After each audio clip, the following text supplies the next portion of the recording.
Hi, everyone. So today we're going to talk about the origins of jazz. Um, Jazz was invented by black Americans in New Orleans around the turn of the 20th century. So we really have to look at black Americans and how they got to this country. And so we're going to look at, obviously, the slave trade. There's a few other things that we're going to look at, European influences on jazz, and then some of the other American musics that contributed. But we are today going to start in Africa. So let's talk about the slave trade. I am by no means an expert on this subject, but a few things we could, I think there's a few facts that we need to get straight. Slavery was not a new thing, when the New World was discovered. But the documentation of slaves might have been a fairly new thing around 1442, when we actually have, data concerning slaves. I mean, I think many of you now have probably, I hope you've read this, the 1619 Project at the New York Times. It's a great resource and great read. If you haven't read it yet, I strongly suggest you read that, the 1619 Project. We're going to look at where the most of the slaves came from, and there's a great website I'm going to show you in a second.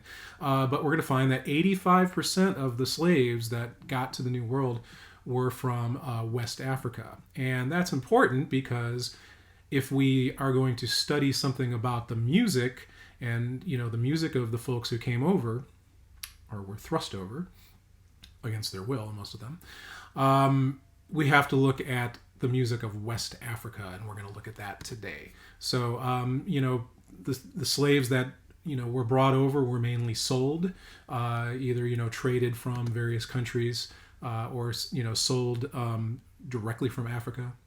About 12.5 million slaves during the time of slavery made it to the New World. That is, North America, the Caribbean, and South America combined. And this figure, I've seen a lot of different representations of this figure, but I mean, I think suffice it to say, the passage from Africa to the New World was a terrible and treacherous one, and many slaves died on the way. Many of the slaves actually died after they got there. It was, just a terrible time for these people. Portuguese, the British, the French, the Dutch, and Spanish were the main slavers. The British, finally, in 1807, they were the first to declare slavery illegal. The other countries took a while to catch up to that. And, of course, in 1863, we had the Emancipation Proclamation, which I put in quotes there, freed the slaves because, as we all know, they weren't really free. And, black Americans still today, there's discrimination, and I mean, that's an understatement. That could be a whole other class. So let's take a look at a really great resource if you guys want to look at some more information about the slave trade. This website was created by a consortium of a bunch of different universities. And so what they did is they compiled a database of every single ship they could find, the records from every single ship that they could find, and whatever data they could make on it. And so I think one of the most interesting things you can watch is this animated timeline. So each of those dots that you see on your screen right now that are moving, they all represent a ship. And so they try to track approximately where those ships went. The bigger the dot on the animation, the more slaves were on there. On that particular ship. You can actually slow this down or speed it up. But it's pretty apparent just by watching this animation that this area here, this Western African area, is where the primary was the primary origin of most of the slaves coming to the New World. What's really cool is you can zoom in on this particular area here. And as you get closer, you see the actual ports of the slave trade, and then you get a chance to see some of the different tribes and kingdoms that exist at that particular time. And this is important because when we listen to some of the West African music, we are going to refer to some of these tribes here, especially the Yoruba and the Iwe. Actually, over here also, Sanufo and Baule. We're going to hear some of their music today. So, but once again, this is called slavevoyages.org, and I would really, really suggest that you go there and check that out. So, talking about African music, African music, especially in West Africa, is functional. It's functional, and it tends to be associated with something. The other thing that happens is it's very, very closely associated with language. There was not much written language in Western Africa around the time of the slave trade, so a lot of history was carried on via oral tradition. And something that we have to look at as far as speech goes is this idea of pitch inflection. In other words, how you intone a word in some of the African languages, the Western African languages, would actually affect the meaning of that word greatly. And so I have an example here that we can listen to. So this is a Yoruban, and he's going to say this word aqua. And you're going to notice he's going to intone it 5 different ways, and then he tells us what that means when he intones it. So let's listen to this. Aqua means bed. Number 2. Aqua means an egg. Aqua means a cloth. Aqua means to cry. Aqua means a bridge. Aqua, aqua, aqua, aqua, aqua. So, very apparent there is the way that that word was intoned greatly affected the meaning of that word. So this idea of pitch inflection, or moving around the pitch of something, is very, very important, and actually has this linguistic meaning to it. So this actually can apply to drums, and I believe I have an example here. So we're going to listen to, this is called a pressure drum. So the way this works is, a drum, basically you have this resonating chamber, and then you have some sort of skin on top of it. And as you hit it, they could press the top of the drum and make the skin tighter or looser. And so if you press it in and make it tighter, the pitch goes up. And if you pull your hand off of it, the pitch goes down. So this next example that we're going to listen to, you're going to hear the drum going up and down, and then the player of that drum is actually going to translate it for us. So check this out.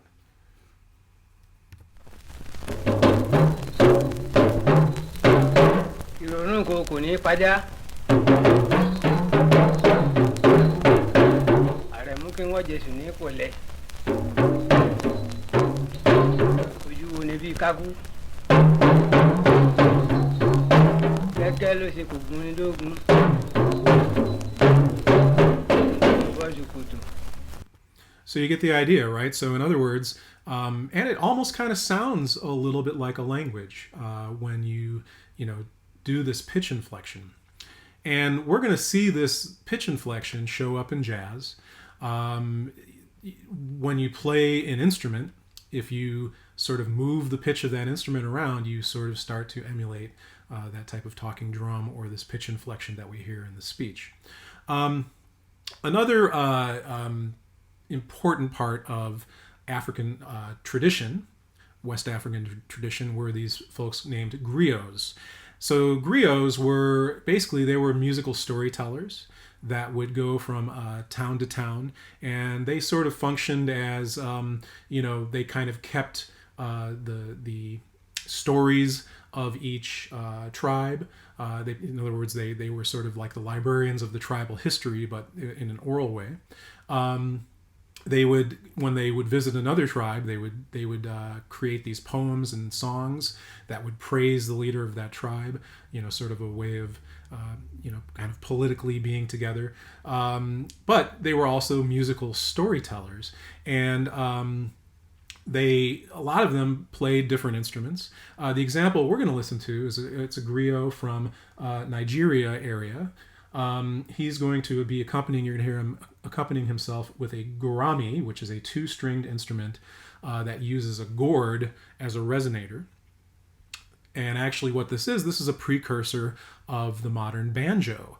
The banjo is the one instrument that has very, very strong ties to Africa that we're going to hear in this music later. So, also listen to the way that this person intones the music.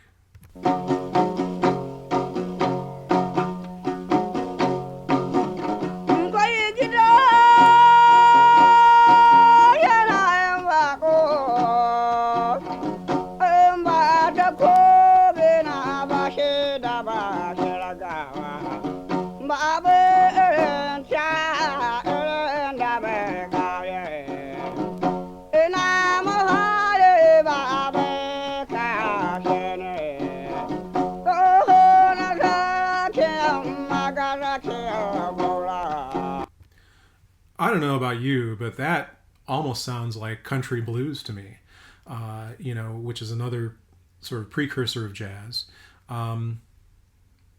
There we hear that pitch inflection, right? He's moving around the pitch of his song in a very, very emotional and cool way. Also, I kind of feel like that banjo almost sounds like something a country blues player would play on their guitar. So, I think this is, to be clear, the recordings we're listening to here, they're actually from about the middle of the 20th century. These are field recordings that were done for various different record companies who specialize in this type of thing. Done by folks called ethnomusicologists. And actually, that's a really, really interesting sort of profession, if anybody's interested in that, studying, the music of different cultures. Anyway, to be clear, though, in this music that we're listening to, there was no recording in, the 1600s, the 1700s, 1800s, when most of the slaves were brought here to the New World. We don't have the actual recordings of that music, but one thing we do think is that a lot of the music kind of kept its same character. As a matter of fact, I've spoken to some friends of mine from Africa, who say, yeah, these are songs that have been passed down from generation to generation. So I think, a lot of the examples we're listening to today, definitely have that foot in the past and are very similar to what, the type of music that may have been going on at that time. And as I mentioned at the beginning of the slide, this music's mostly functional, right? In most of the languages there in Western Africa, there's no word for art. The music would go with a wedding, it would go with a funeral, it would go with a circumcision.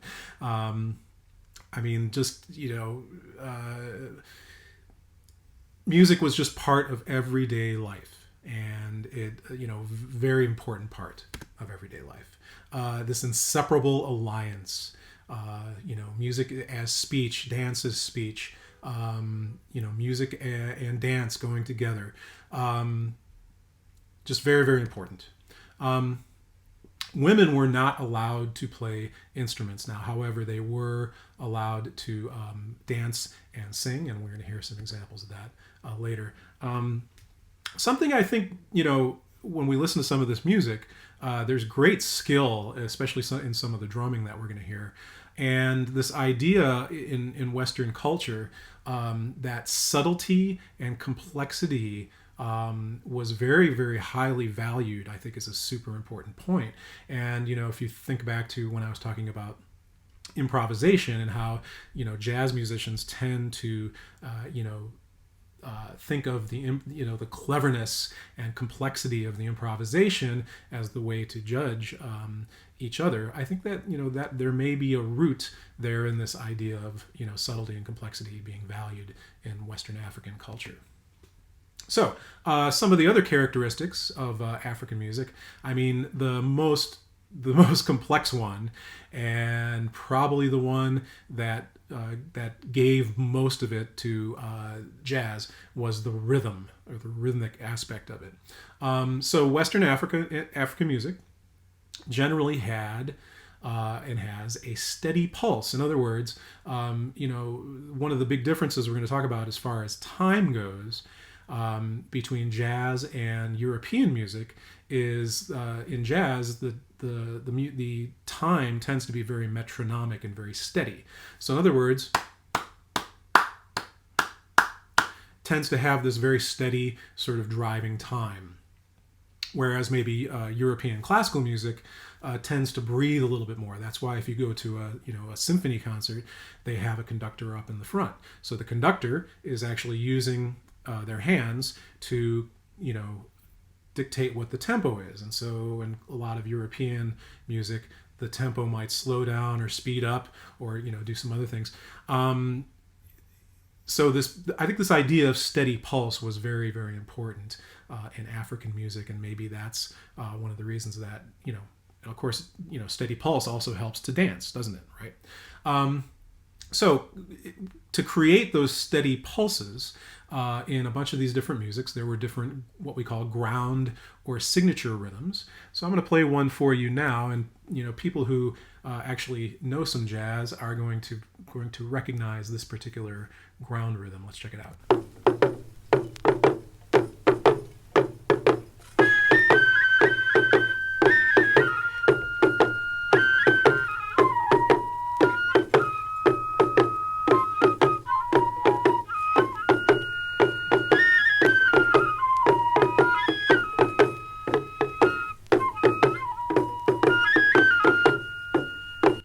So that is a Sinufo ensemble from the northern Ivory Coast. And yeah, if you know a little bit of jazz, you would recognize that particular ground rhythm. We call that a splang-a-lang. Splang, splang, a lang, splang, a lang.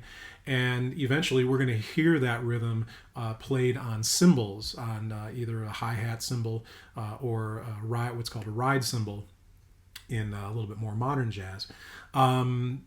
Directly coming from Western Africa. There's all kinds of other cross rhythms, signature rhythms or ground rhythms.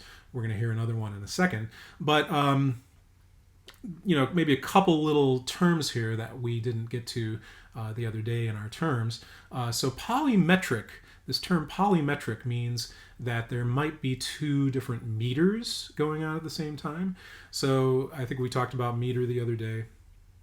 And so the most common one is 4/4, where we go 1, 2, 3, 4, 1, 2, 3, 4, 1, 2, 3, 4. There might be another one that is measures of 3, 1, 2, 3, 1, 2, 3. So polymetric means that you would have two of those meters going on at the same time. I think more common though in Western African music is we'll hear polyrhythm. In other words, two different rhythms or more going on at the same time. And here's a really, really great example of that. So this is Baoulé drummers from the Ivory Coast. Multi-layered polyrhythms. Let's check this out.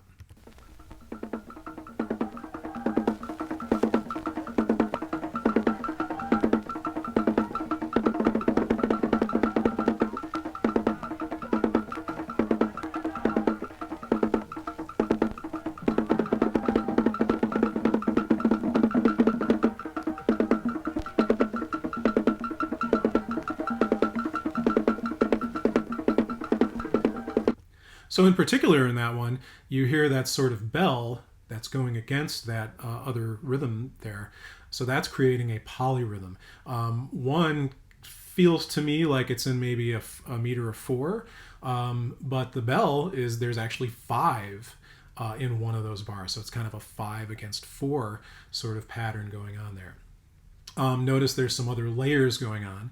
A lot of times this music it sort of is based on these additive principles. In other words, different layers will show up as the music progresses along.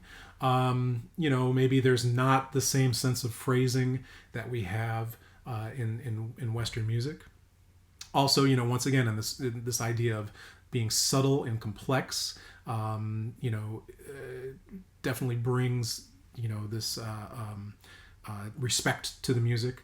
There was some improvisation in Western African music, but not very much. And when it was done within rules, which sounds familiar also, right, from my improv demo the other day. I talked about, doing this improvisation within a framework. Some syncopation.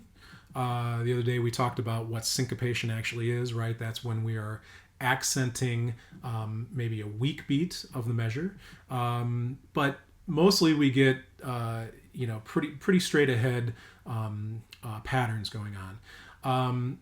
This last point here is probably the most important. This idea of rhythmic inflection, and this is going to be really important when we start talking about this idea of swing. Just a quick example. I'm just going to clap a little bit here. So I could clap like this.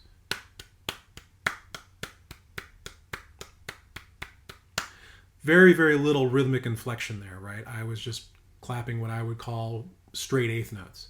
But I can inflect that rhythm. So kind of like, you heard the pitch inflection before. I could take that rhythm and maybe kind of mess with it a little bit. So instead of going, I might go. So I'm still getting this, sort of regular beat, but it's not quite as steady, right? I sort of, created a different subdivision within that beat. And that is really what is the basis of swing. And when we talk about swing later on, we're going to find that's extremely, extremely complex thing, but makes the music feel really good. So rhythmic inflection, I think if you think of anything else, think about it making the music feel good, right? So some other things we talked about the other day that are important in African music. So the form, generally, we don't get these kind of standard forms that we're going to see, too much in jazz. But there's one very basic form that comes up in African music, and it's called call and response. Let me just go ahead and play this example for you, and I think you can figure out what it is.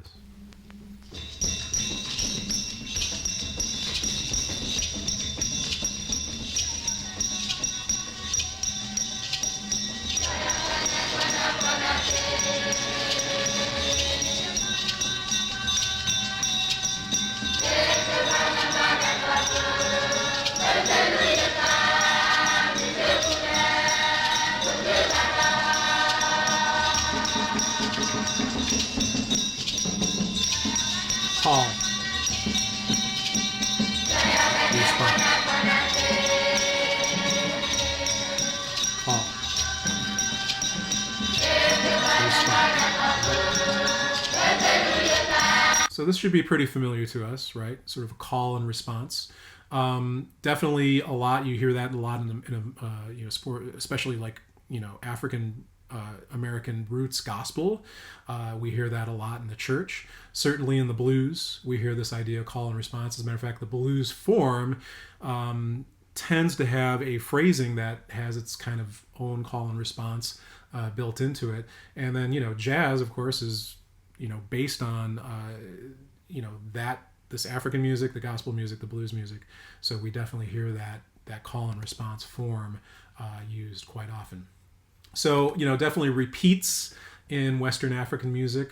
Even in that particular example there, we had sort of a refrain, right? It was almost like a chorus, right? That kept coming back. So this idea of, this chorus format, having an overall form that's sort of built to these master patterns, phrases, and motives, that becomes, like I said, this sort of framework that this music would exist in. And if there's any improvisation going on, it's going on within that structure.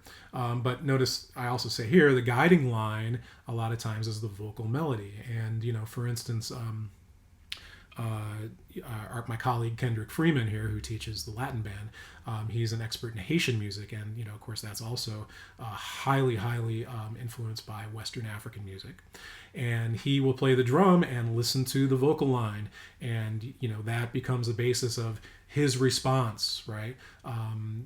That is what would guide him with his drum responses. So, once again, mostly this sort of call and response sort of form in Western African music. So melodies, we did hear some melody in that last one, and actually in the some of the flute music from before, and the Grio, and we would notice that a lot of that stuff is made out of pentatonic scales. And let me see, like grab one of my little instruments here. So pentatonic scale sounds like this, which everybody has heard before. I mean, this is a ubiquitous scale from the entire earth. I mean, we hear this in Native American music. We hear it in Asian music. We hear it in, of course, African music. Probably the easiest way, if you go up to a piano and you just play all the black notes on the piano, you get a pentatonic scale. So pentatonic comes from the word five. It means there's 5 notes in that scale. So in 85% of Western African music, when we hear a melody, it's coming from this pentatonic scale. It's kind of a naturally occurring scale. You go on YouTube and Google Bobby McFerrin pentatonic scale, and maybe we'll even check this out in a Zoom. Really neat how this pentatonic scale is sort of in our bones. He demonstrates that really well. But one of the theories that I have is that if you take a string and you cut it in half, you get an octave. And I talked about an octave a little bit in my improv demo. But if you cut it into thirds, you get this. You get an actual, what's called a fifth relationship. So if you keep cutting it into thirds, that actually generates that pentatonic scale. So that's one of my ideas about why maybe that's a ubiquitous scale. It sort of really naturally occurs. So in the melodies, though, we tend to hear a lot of these blue notes. And remember in that example before with the Grio, right? He was using a lot of pitch inflection. This one here, I'm going to play another example for you. This one, to me, is a little bit clearer as far as pitch inflection goes. Let's listen to this one.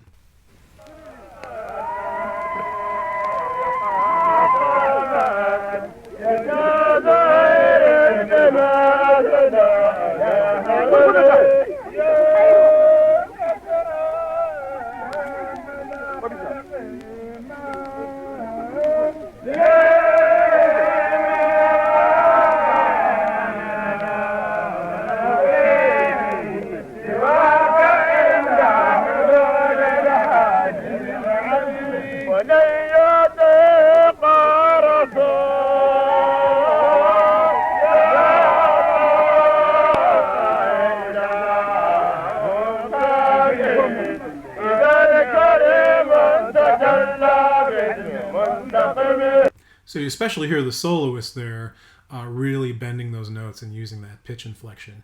A lot of that pitch inflection we feel comes, maybe from the trade that Western Africa did with some of the Islamic tribes from Northern Africa, and I'm going to show you a map of some of those trade routes in a second. But generally, these blue notes, they tend to exist in places, maybe that are not associated with that pentatonic scale, but sort of inflecting. And on this instrument, I can't really show you. It's maybe somewhere between those two notes, right?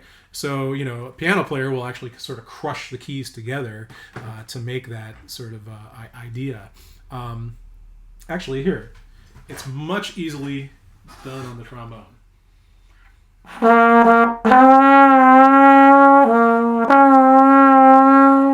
Here how I can play sort of in between the different notes on the trombone, because I have that slide, right? Trombone is it's the best instrument.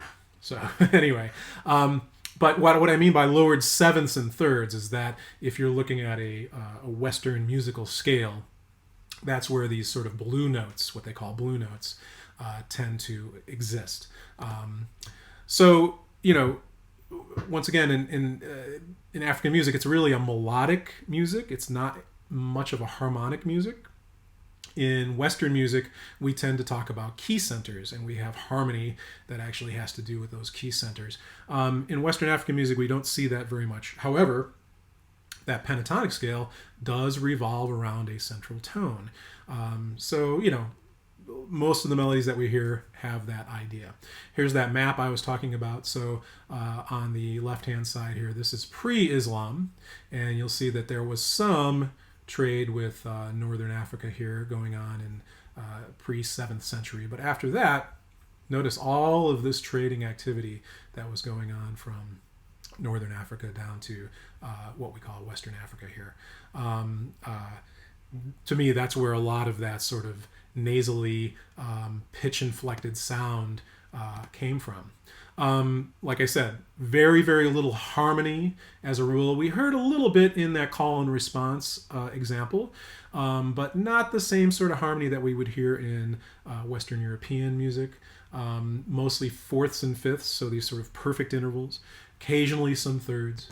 But then we get this idea of timbrally altering voices, and once again, this is sort of an idea very, very much akin to the pitch inflection that we talked about before. So sort of related to speech. Now, African singing tends to have a little bit more of an open tone and sort of a natural quality. But you hear the Islamic singing tends to have more of this sort of nasal sort of sound to it. So I'm going to play you an example now of actually a timbrally altered instrument, and this is really neat. So this is a Bassa tribesman from Liberia, and he has a rattan vine on a bowed stick, and it's stuck with another stick. But his mouth, he puts it in his mouth, and so by opening and closing his mouth, he actually timbrally alters the sound of the instrument. Let's hear it.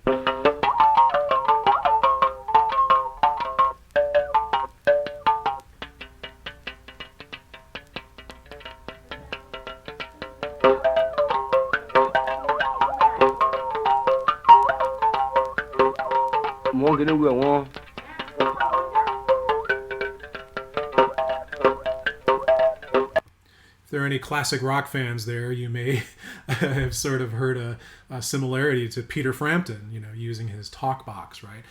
But another example here, let me do another quick example of a timbral alteration. So I could play my trombone with a straight tone,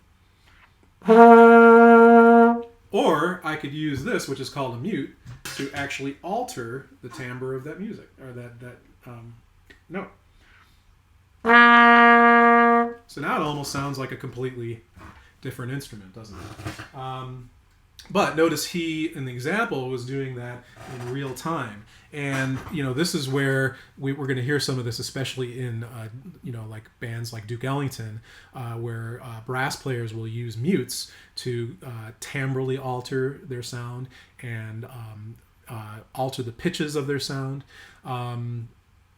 Very, very important concept in jazz, and very, very much associated with language. So, at the end of the day, what are we trying to do as improvisers? We are trying to communicate with our audience, and we're trying to bring out the emotion of our soul. And so, doing this pitch inflection and timbral inflection, to me, really harkens back to this Western African music.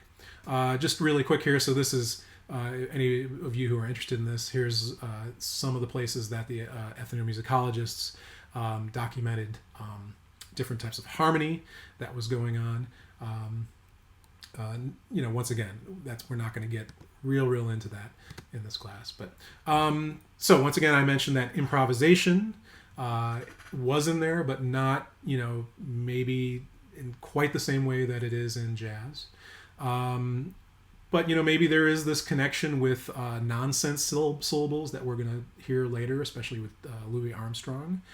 I guess another similarity here is a soloist with an ensemble, right? And we talked about that a little bit in my improv demo, where as the improviser, when I was playing my solo there, if I had a live rhythm section with me, they would be sort of reacting to what I do, and vice versa. But mostly that soloist tends to be up in front, and we're going to see that a little bit later. And then finally, a few different instruments from Africa that maybe made their way into jazz. We talked about that gurami that the Grio played earlier. Some other different words for that are banjar, kora, or halam. But once again, this is the instrument that really came from Africa, or the one melodic instrument that we really hear from Africa. Of course, the drums, that's super, super important. I put flutes and trumpets there because there were we heard a flute on one of our examples earlier, and trumpets may be more in sort of a fanfare type way, but the instruments that made their way into jazz that are flutes and trumpets actually came from Europe. So just that's a kind of an important delegation there. Also, you are going to see the vibraphone, and occasionally maybe a xylophone or a marimba or something like that in jazz. But that was another pretty prevalent percussion instrument in Western Africa. And one of the things that I would love to do in this class is I have a friend, James Ichite, who's from Ghana, and he actually built his own gill, and he plays the heck out of it. Let me see if my link here works. Maybe we can finish this video with a little bit of Ichite playing the gill.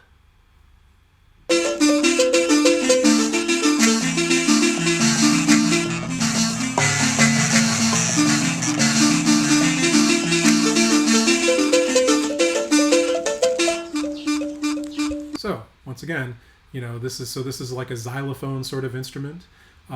The pitches are arranged in a pentatonic scale, like we talked about. These gourds underneath actually help to amplify the sound. The white patches are actually spider webs that he collected, and they're sort of gluish. I mean, they stick to the gourds, and that's what's creating that sort of buzzing sound. So there's this sort of timbral alteration going on with these spider webs that are inserted into the gourds.